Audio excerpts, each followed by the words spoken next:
మహబూబాబాద్ జిల్లా గూడూరు లైన్ తండా గ్రామ పంచాయతీలో సర్పంచి పదవి కొరకు పోటీ చేస్తున్న వాంకుడోతు పుష్ప గెలుపు కోసం భర్త దావు నాయక్ పాదయాత్ర చేపట్టారు.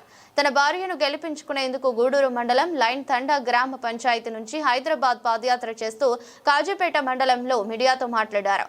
పుట్టుకతో అంగవైకల్యం ఉన్న తన భార్యను లైన్ తండా సర్పంచ్గా గెలిపించుకునేందుకు ఆత్మవిశ్వాసంతో ముందుకు సాగుతున్నట్టు తెలిపారు. నాకు ఇంకో ముక్క చెప్పడం మర్చిపోయాను. మరి గతంలో మా విలేజ్లో కొత్త పోడుకు ఫారెస్ట్ వాళ్ళు చాలా ఇబ్బంది పెట్టగా నాకు అన్ని విధాల చేదోడు వాదోడుగా పత్రికా మిత్రులు మీడియా మిత్రులే నిలబడ్డారు. ఆ రోజు నేను మా ఏరియాలో ఉన్న మీడియా మిత్రులకు కానీ పత్రికా మిత్రులకు కానీ చెప్తే వాళ్ళు క్షణాల్లో వచ్చి ఆడ జనాల సమస్య కూడా వాళ్ళు నాతో నిలబడి పరిష్కరించిన సందర్భాలు చాలా ఉన్నాయి. నేను నాది మహబూబాబాద్ జిల్లా అండి, గూడూరు మండలం లైన్ తండా విలేజ్.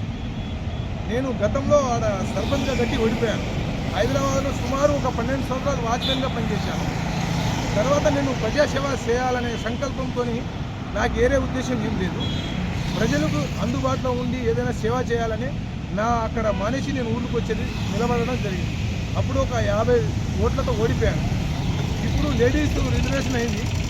ఎందుకంటే నాకు ఆర్థిక పరిస్థితి కూడా బాగాలేదు. ఎందుకంటే నేను మా ఆవిడికి రిజర్వేషన్ అయ్యేసరికి అక్కడ నిలబెట్టి నిన్న మార్నింగ్ నాకు ఊర్లో కూడా అందరితో స్నేహభావం ఉంది, అన్ని పార్టీలతో స్నేహభావం ఉంది. నేను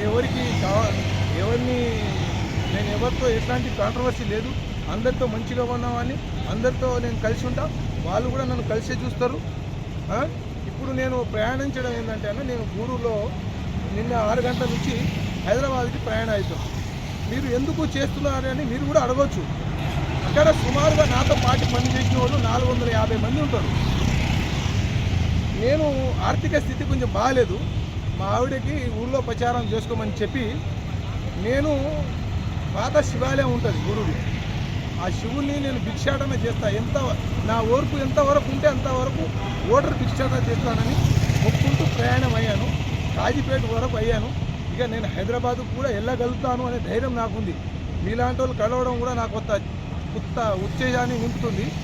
నాకు ఇప్పుడే మాకు మాజీ ఎంపీ వెంకన్న బీజేపీ వాళ్ళు ఫోన్ చేసి, తమ్ముడు నువ్వు స్వతంత్రంగా నిలబడ్డావు, భయపడకు, మా బీజేపీ సైన్యం కూడా మీతో ఉంటుంది, ఏం కాదు తమ్మి అని కూడా వాళ్ళు కూడా ఇప్పుడే ఉత్సాహం ఇచ్చారు.